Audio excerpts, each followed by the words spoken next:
રાજપીપળાના Ambedkar hall ખાતે વડાપ્રધાનના સુશાસનના 12 વર્ષ પૂર્ણ થવાના ઉપલક્ષ્યમાં આયોજિત પ્રબુદ્ધ નાગરિક સન્માન કાર્યક્રમમાં નર્મદા જિલ્લા ભાજપનું આંતરિક રાજકારણ ગરમાયું હતું।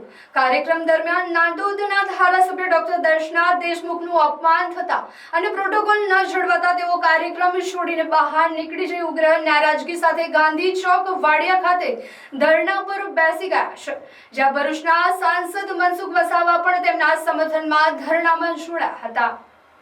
મળતી માહિતી મુજબ સરકારી કાર્યક્રમમાં જિલ્લા પ્રભારી મંત્રી ઈશ્વરસિંહ પટેલ અને પૂર્વ વન મંત્રી ગણપતસિંહ વસાવા સહિતના અગ્રણીઓ હાજર રહ્યા હતા। કાર્યક્રમમાં સ્થાનિક મહિલા ધારાસભ્ય ડોક્ટર દર્શના દેશમુખનું યોગ્ય સ્વાગત કરવામાં ન આવ્યું હતું અને પ્રોટોકોલ જાળવવામાં આવ્યો ન હતો। સતત થઈ રહેલી ઉપેક્ષાથી નારાજ થઈને ધારાસભ્ય વચ્ચે જ કાર્યક્રમ છોડીને ચાલ્યા ગયા હતા। કાર્યક્રમમાંથી જતા તેઓએ નારાજગી વ્યક્ત કરતા કહ્યું હતું કે મારું અપમાન કરવા માટે મને અહીંયા બોલાવો છો। હું ચૂંટણી જીતીને આવી છું, ઉપરથી પેરાગ્લાઇડિંગ કરીને નથી આવી। પ્રમુખના કહેવાથી જ મારું અપમાન થયું છે। શું ભારતીય જનતા પાર્ટીની આ શિસ્તબદ્ધતા છે? આ લોકોને આદિવાસી સમાજની કાંઈ પડી જ નથી। અપમાન કરવા માટે અહીંયા બોલાવો છો? ના સાહેબ, તમે પ્રભારી મંત્રી છો ને, તમે જુઓ છો સવારથી કાર્યક્રમ કેવી રીતે ચાલી રહ્યા છે। આ મારું અપમાન કરવા માટે બોલાવો છો તમે? આ ચૂંટણીમાં જીતાઈને આવેલી છું, કોઈ ઉપરથી પેરાગ્લાઇડિંગ કરી નથી આવી હું। અહીંયા મારા વિસ્તારના અધ્યક્ષ છે, મારા આદિવાસી મોરચાના અધ્યક્ષ છે। ના સાહેબ, આભાર આપનો, થેન્ક યુ, આપે મારા માટે લડ્યા એના માટે ખૂબ ખૂબ આભાર સર્વે જનતાનો પણ અને આપ સર્વે નેતૃત્વનો પણ। કોણે કહી માથે આ પેલો છે ને મહામંત્રી, કોણ છે? આશીષભાઈ પ્રમુખના આધાર ઉપર જ કીધું હોય ને ભાઈ, રહેવા દે ને, ચાલ પ્રમુખના આધારે જ કીધું હોય તો સાહેબ આ વસ્તુ ખોટી છે। બંને વડીલ શ્રી ઈશ્વરભાઈ આપને પણ વિનંતી કરું, ગણપતભાઈ સાહેબ આપને પણ વિનંતી કરું, સંગઠનના લોકો જિલ્લા પ્રમુખના માર્ગદર્શન હેઠળ જ આ બધા જે કંઈક ધતિંગો થઈ રહ્યા છે આ જિલ્લાને બરબાદ કરવાના, ખરાબ કરવાના ભાગીદારી ચલો રાત કોઈને કહેવાનો કોઈ મતલબ નથી। આ બધા લોકોને છે ને આખા ગાંધાની જેમ આટલા બાંધેલા છે, બધાને આદિવાસી સમાજની કોઈને પડેલી નથી। આદિવાસી સમાજ જાય બાળમાં બધાને એવું છે। ધરણા પર બેઠેલા ધારાસભ્ય ડોક્ટર દર્શના દેશમુખે મીડિયા સમક્ષ આક્રોશ ઠાલવતા જિલ્લા ભાજપ પ્રમુખ રાવ પર ગંભીર આક્ષેપો કરતા જણાવ્યું હતું કે છેલ્લા 2 વર્ષથી જિલ્લા ભાજપ પ્રમુખ દ્વારા મારું સતત અપમાન કરવામાં આવી રહ્યું છે। ગાંધીનગરના એક મોટા મંત્રીનું પીઠબળ હોવાના કારણે જિલ્લા પ્રમુખ પોતાની મનમાની ચલાવી રહ્યા છે। લોકસભા કે અન્ય ચૂંટણીઓમાં સંગઠનને પોતાની મનમાની ચલાવી રહ્યા છે। લોકસભા કે અન્ય ચૂંટણીઓમાં સંગઠને પોતાની મન ફાવતી વ્યક્તિઓને ટિકિટો વહેંચી દીધી અને મનમાની કરી, જેના કારણે જ આપણે ચૂંટણી હાર્યા છીએ। ભારતીય જનતા પાર્ટીના શાસનમાં અત્યારે આપણે જ્યારે વાત કરીએ છીએ ત્યારે નર્મદા જિલ્લામાં પણ અનેક એવા લોકો છે કે જે બુટલેગરો છે અને દારૂનો ધંધો કરી રહ્યા છે। તમે વિચાર કરો, દર 2-4 દિવસે એક ફોન આવે મને, બેન આ દારૂમાં પકડાઈ ગયો છે મારો ગાડી ચલાવતા દીકરો, એને છોડાવી આપો। સીધો એના ઉપર FIR કરવામાં આવે, એના ઉપર કોર્ટ કેસ કરવામાં આવે, 10, 15, 20 હજારનો ઉપર એનો જ્યારે એને ફી ને દંડ ભરવામાં આવે ત્યારે એ ભાઈને છૂટો કરવામાં આવે। ત્યારે મારે ખાલી એટલું કહેવું છે કે શું આદિવાસી સમાજને દારૂના લતમાં ચડાવી દેવાનો?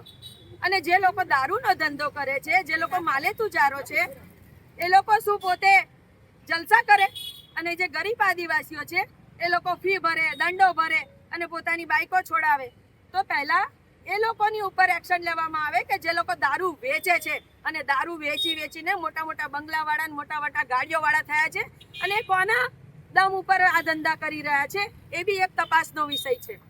ધારાસભ્યના સમર્થનમાં તાત્કાલિક દોડી આવેલા ભરૂચના સાંસદ મનસુખ વસાવા પર તેમની સાથે ધરણા પર બેસી ગયા હતા।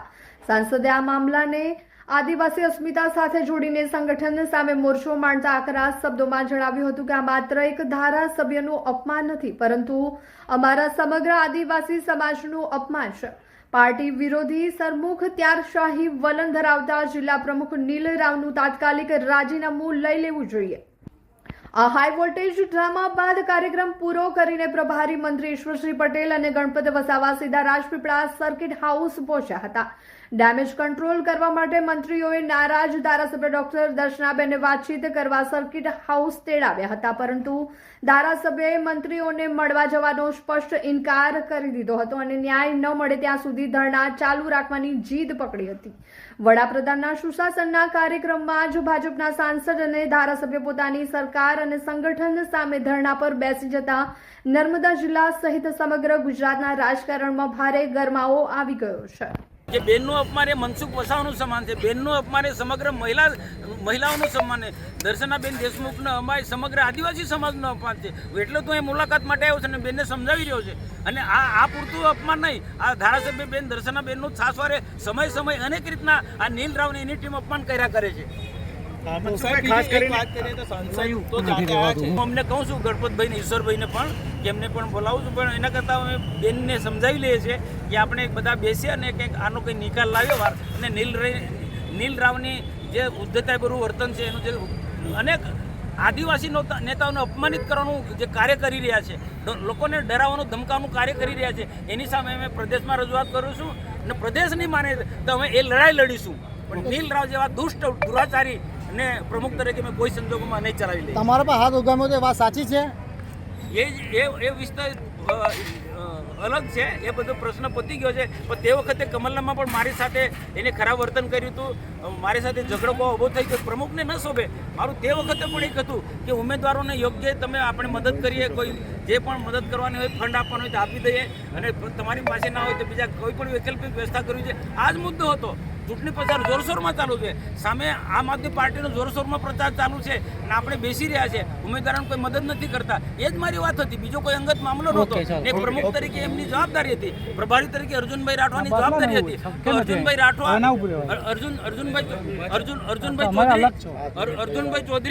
અર્જુનભાઈ ચૌધરી અને નીલરાવ બંનેની જવાબદારી. એટલે મેં અમારી મિટિંગમાં મેં આ જ વાત કરી હતી, તો એને ગુસ્સો આવી ગયો. આ પ્રકારનો સ્વભાવવાળો વ્યક્તિ છે.